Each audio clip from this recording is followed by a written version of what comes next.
doing, babe? Why's there tears in your eyes if it's nobody's fault? Hello, I am Maxim Benoni, artist, producer. If I'm honest, not really sure what I'm doing with my music at the moment, but it feels good to be making it, so I've continued to make it, and it keeps getting picked up by radio and playlists and various other places. So I just thought I would jump on. I've never done anything like this before. Probably won't do anything like it again, to be honest. I'm already hating it.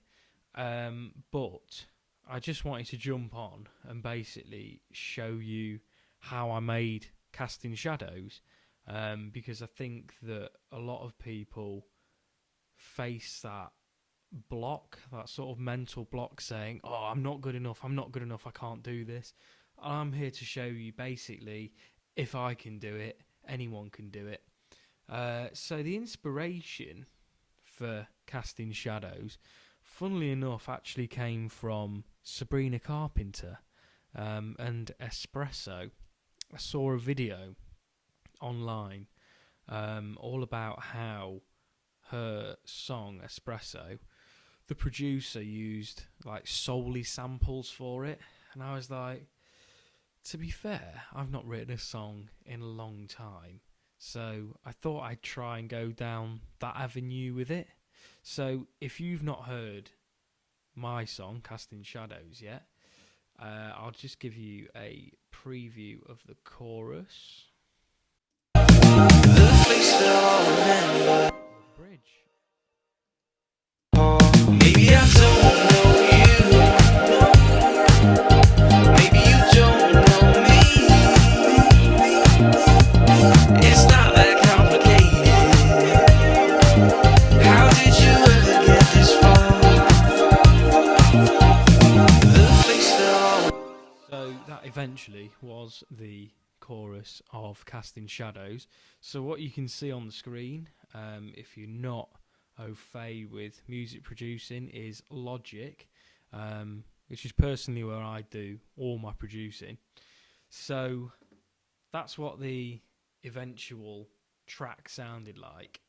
So I actually started off with 3 samples that are over here. So we've got a guitar loop, a pad loop, and a bass loop. So this is how the guitar initially sounded. Different BPM, different key, much slower, less impactful. Add into that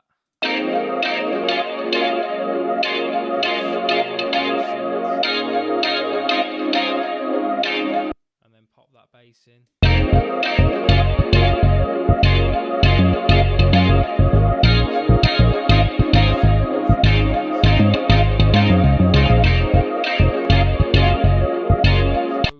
Funnily enough, I actually wrote the whole song to that key and to that tempo, and then was like, oh, this doesn't actually sound very good.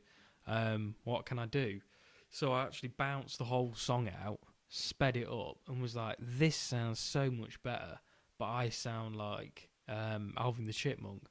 So I then went back to the drawing board and re-recorded it all. So if you listen to those guitars, so that's how they did sound.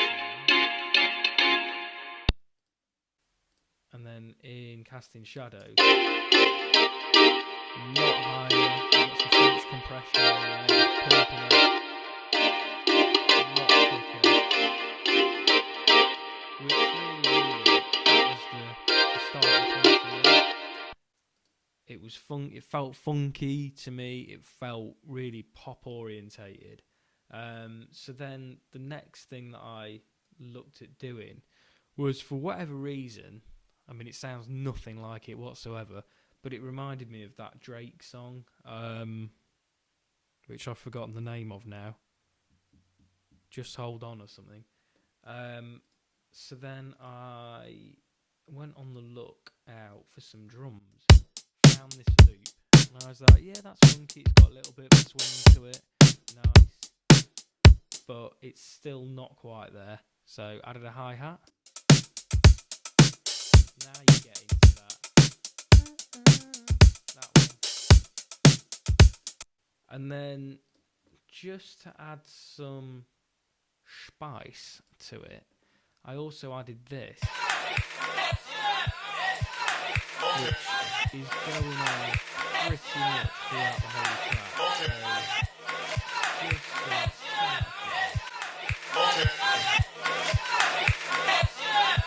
just a little bit of nightclub ambience. Not entirely sure what it is, but I like it, and it definitely filled a gap sonically that was really, really missing. So we've got the bass, we've got the guitars, we've got the drums. The next thing for me was the vocals, which is always an exciting thing for me, because I don't really think of myself as a particularly good songwriter, to be honest. The way I write is very weird and very strange. I pretty much finish the whole track, set a microphone up, and then sort of go at it for an hour and, throw enough shit at the wall and something will eventually stick, hopefully. And I'd actually written the chorus for this, weirdly, already on another song. And when the chorus finally dropped for me in this, I was like, yeah, I've got something that will work for that already. So it was nice to sort of have that to build out from. So the vocals in this, again, I don't particularly think they're very good. Go ahead. Quite Will you be waiting for me? Fits the sort of I'm not that superstitious, feel of the track. You've got the mids, but I've been lied to before. tiny little bit of reverb on them. Looking, no talking. Maybe I don't know you. Maybe you don't know me. It's not that complicated. Tell you what, if you write your own stuff and you listen back to it in isolation, you probably think that it's not very good, because those vocals, to me, they have got the right feel to them. But sonically, are they there? I'll leave it up for you to decide. But I mean, you put them in with everything, and suddenly, Maybe you don't know me. It's not that complicated. How did you ever get this far? You're questioning the eye. so this track, funnily enough, was the quickest one I've ever written, produced, and then released. It was all done over a weekend, pretty much. All done over a weekend,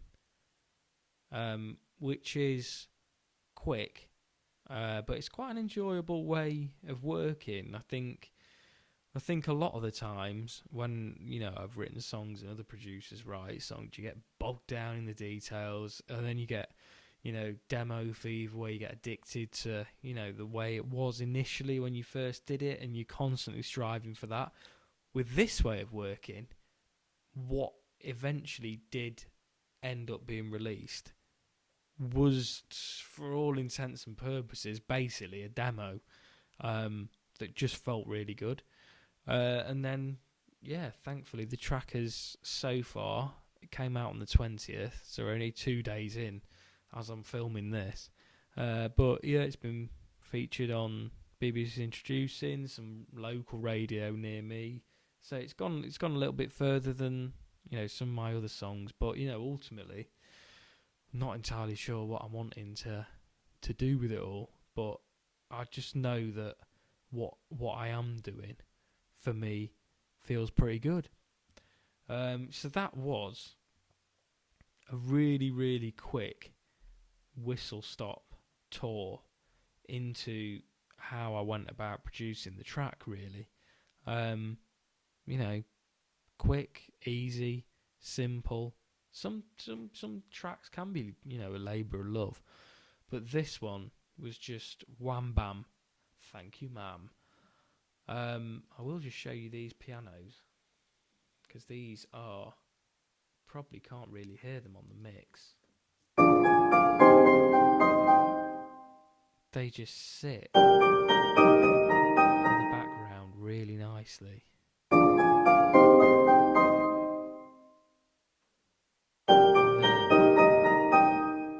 Now you've heard that.